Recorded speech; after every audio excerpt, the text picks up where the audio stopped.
So, let's talk about a guy you probably didn't learn about in history class. His name was Thomas Sankara. Picture this. It's the 1980s. Big hair, questionable fashion in a small, landlocked West African country called Upper Volta. A young, charismatic military captain steps onto the world stage. He wasn't your typical leader. He had this fire in his eyes, a booming voice, and an idea that was as simple as it was radical. He believed his people, the Burkinabe, deserved dignity. They deserved to stand on their own 2 feet, free from the puppeteering of former colonial powers. Every superhero has an origin story, and often a sidekick. For Thomas Sankara, his journey to power was deeply intertwined with his closest friend, Blaise Compaoré. These two were like the ultimate military bromance. They met in the army in the 1970s. They were part of a secret group of leftist officers who dreamed of a different future for their country. A future free from corruption. A future free from neo-colonialism. They trained together, shared meals together, plotted a revolution together. Their bond seemed unbreakable, forged in the shared belief that they could be the ones to finally deliver their nation from its struggles. But as with many stories of power, the seeds of future conflict were already there. Once in power, Sankara didn't just sit in an office and sign papers. He got to work, and he made everyone else get to work too. One of his first and most famous campaigns was a massive public health drive. He launched a vaccination program that immunized 2.5 million children, measles, yellow fever, meningitis in just a few weeks. He mobilized the entire country, students, civil servants, soldiers. It was so successful that the World Health Organization publicly praised their efforts.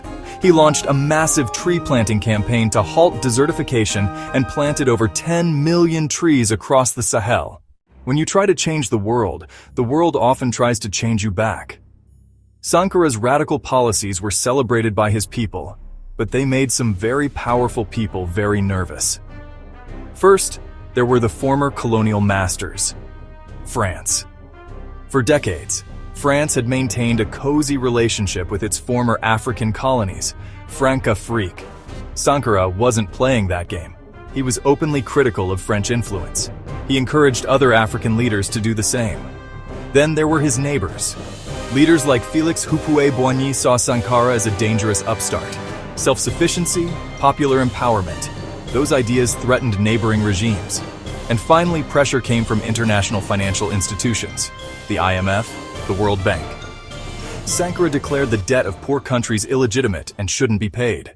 The most painful wounds are always inflicted by those closest to you. For Thomas Sankara, the fatal blow came not from an external enemy, but from his best friend, his brother-in-arms, Blaise Compaoré. The why is a dark mix of personal ambition, political disagreement, external manipulation. As Sankara's revolution became more radical, Compaoré grew increasingly distant. He was more pragmatic and saw Sankara's uncompromising idealism as a liability. He was reportedly influenced by foreign leaders. The tension between the two friends became the talk of Ouagadougou. He was quietly building his own power base. Sankara, ever the idealist, may have underestimated the danger. On October 15, 1987, the betrayal was executed with brutal efficiency. Heavily armed soldiers from the Presidential Guard stormed a meeting at the Presidential Palace. Sankara, 12 of his aides and guards, were gunned down in a hail of bullets. The charismatic leader, the upright man, was dead at 37. The new regime's official story said he was accidentally killed while resisting arrest for plotting to eliminate opponents.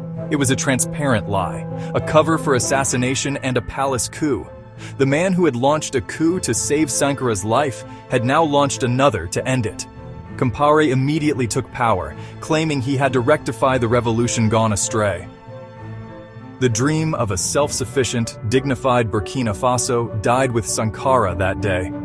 The bromance forged in revolutionary fire had ended in a bloodbath, a tragic end to one of Africa's most hopeful experiments. So why, all these years later, are we still talking about a guy who led a small African country for only 4 years? It's because Thomas Sankara's story is more than just a historical footnote. It's a timeless lesson in leadership integrity and the audacity of hope.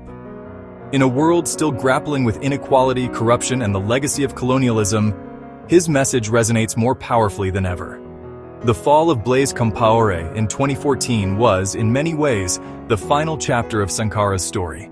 They rose up in a massive popular insurrection, chanting Sankara's name and carrying his portrait. It was as if Sankara's ghost had returned to finish the revolution. In 2022, a military court found Blaise Compaoré guilty in absentia for his role in the murder. And that, right there, is why we still say his name.